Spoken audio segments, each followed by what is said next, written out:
नमस्कार दर्शक बंधु मु स्वागत करुच्ची आपण को आमर समस्तंकर यूट्यूब चैनल रे।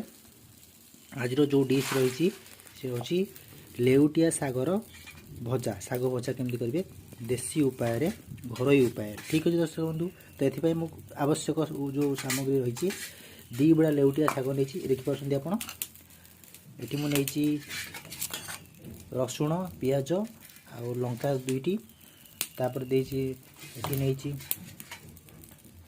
नहीं जीरा नहीं जीरा आउ लंका नहीं तो चीनी टिके नहीं लुण नहीं या सहित चलतु आरंभ करवा। मोर सोरिष तेल भी नहीं चलते आरंभ करवा आम प्रोसेस।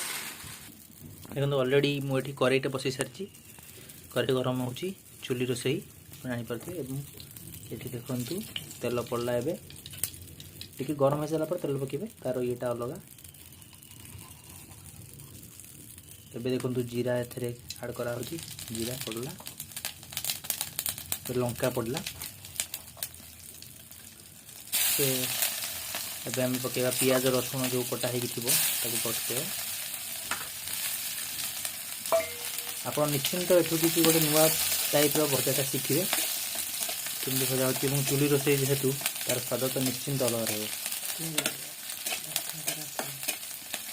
फ्राए करवा एबे जो धुआ होगा लेउटिया साग एटा आप मार्केट में मिल पकेवा। ये बहुत प्रोटीन थाए, विटामिन ए खास करके आपंकर आखि जनित समस्या किसी रहा ना। यहाँ को आम ए दबा देखिए फ्राए करवा।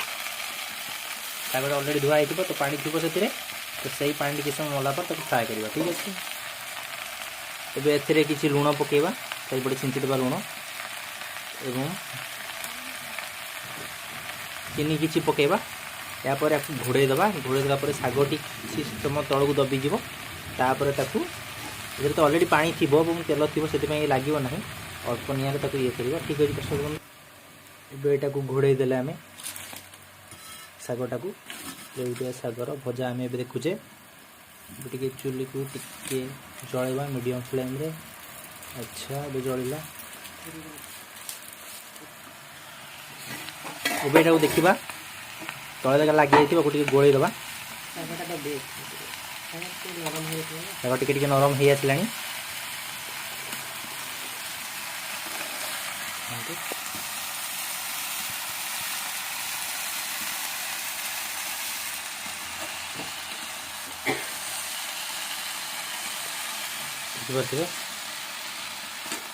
आप निश्चिंत एटा को ट्राए करेंगे और स्पेशली चुली रे, कारण चुली रे ही यार अलग टेस्ट रही है।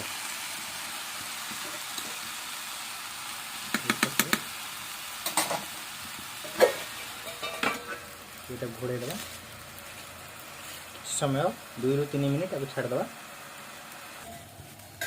एबे देखो दर्शक बंधु एबे सागटी हो आसला। देखो केते नई गला सागटी केते तळु खसीगला। एवं देखो केमी कलर आसीगला आप देखिए केमती कलर सागटा चेंज हो गला। देखो केते बढ़िया हो गला सागटी।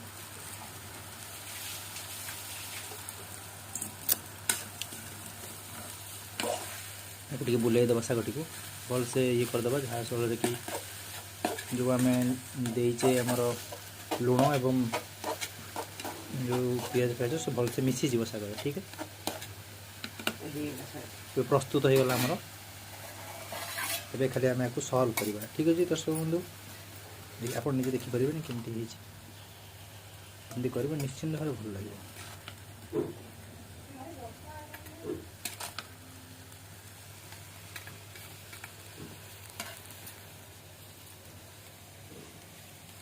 ये देखो दर्शक बंधु आमर प्रस्तुत हो गला साग भजा लेउटिया साग भजा।